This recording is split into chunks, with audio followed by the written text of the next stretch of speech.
MGM controls a massive share of the Las Vegas Strip, Bellagio, area, Mandalay Bay, Luxor, and MGM Grand. Few companies have shaped the city's image more than this one. But that dominance is now drawing heavy criticism. Resort fees have climbed to $55 a night, parking is no longer free, and even ATM withdrawals cost more than before. Travelers say it's not worth it anymore. Online posts complaining about MGM's soaring prices have gone viral, with most users agreeing the company has gone too far. MGM insists the price adjustments are needed to cover higher operating costs. But with Vegas tourism slowing and visitor numbers down nearly 9%, the real question is no longer about profit.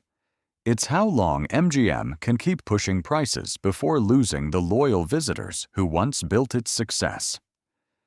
Price increases aren't new to Las Vegas, but MGM's recent changes have tested even loyal visitors.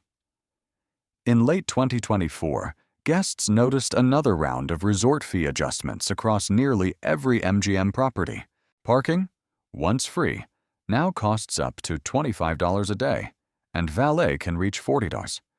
Even basic conveniences like ATM withdrawals climbed above $10. The moment that sparked wider attention came from a viral post, a $26 bottle of water at Aria's minibar. Thousands of users shared the image, questioning how far the company would go. For months, MGM stayed silent. But during the Q3 2025 earnings call, CEO Bill Hornbuckle made a rare admission, saying, "Shame on us." He acknowledged that MGM had pushed prices too high and lost touch with the guest experience, citing the $12 Starbucks coffee at Excalibur and $25 room service fees at Bellagio as examples. Hornbuckle said the company has since price-corrected budget hotels like Excalibur and Luxor and promised to restore value for regular travelers. Inside MGM's financial reports, one phrase appears repeatedly: revenue optimization. It sounds efficient, but in practice it means algorithms now decide almost everything.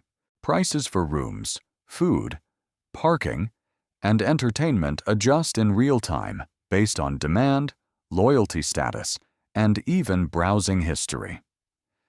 The goal is to capture every possible dollar from each guest, similar to how budget airlines unbundle every service. But unlike airlines, Las Vegas built its reputation on generosity, free parking, cheap buffets, and the promise of accessible luxury. When every part of the trip becomes an upsell, that image starts to break down.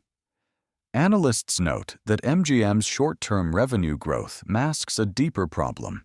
Customers are spending less overall, cutting trips shorter, or shifting to off-strip hotels where prices stay stable.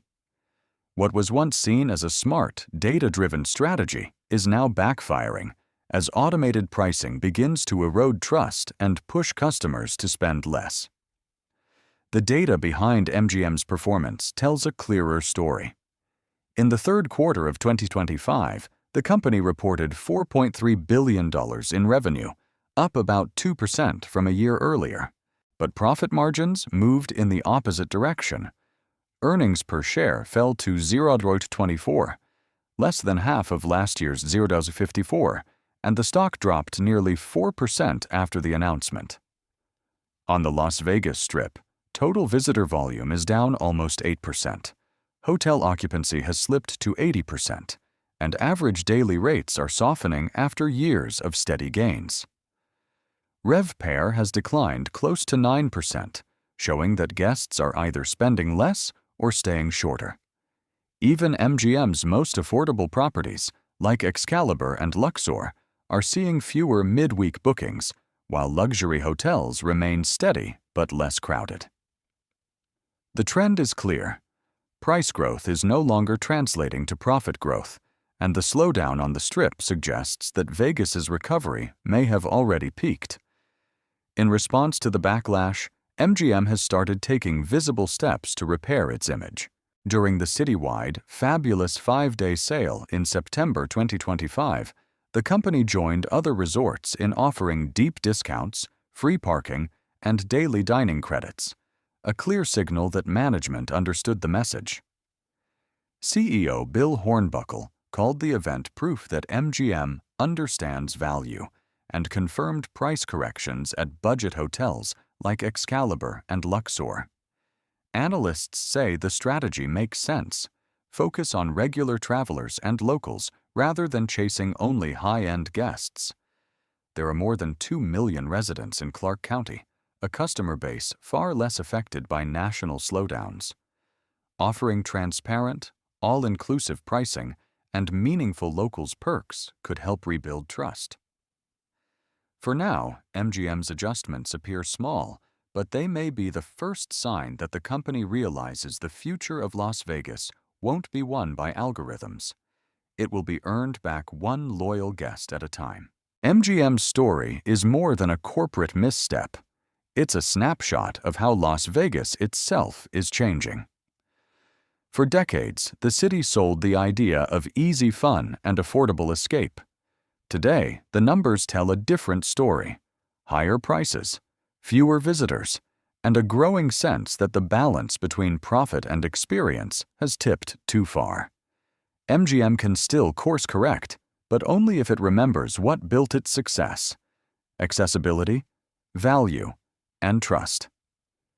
Because in Las Vegas, reputation fades faster than neon, and once loyalty is lost, it's hard to win back.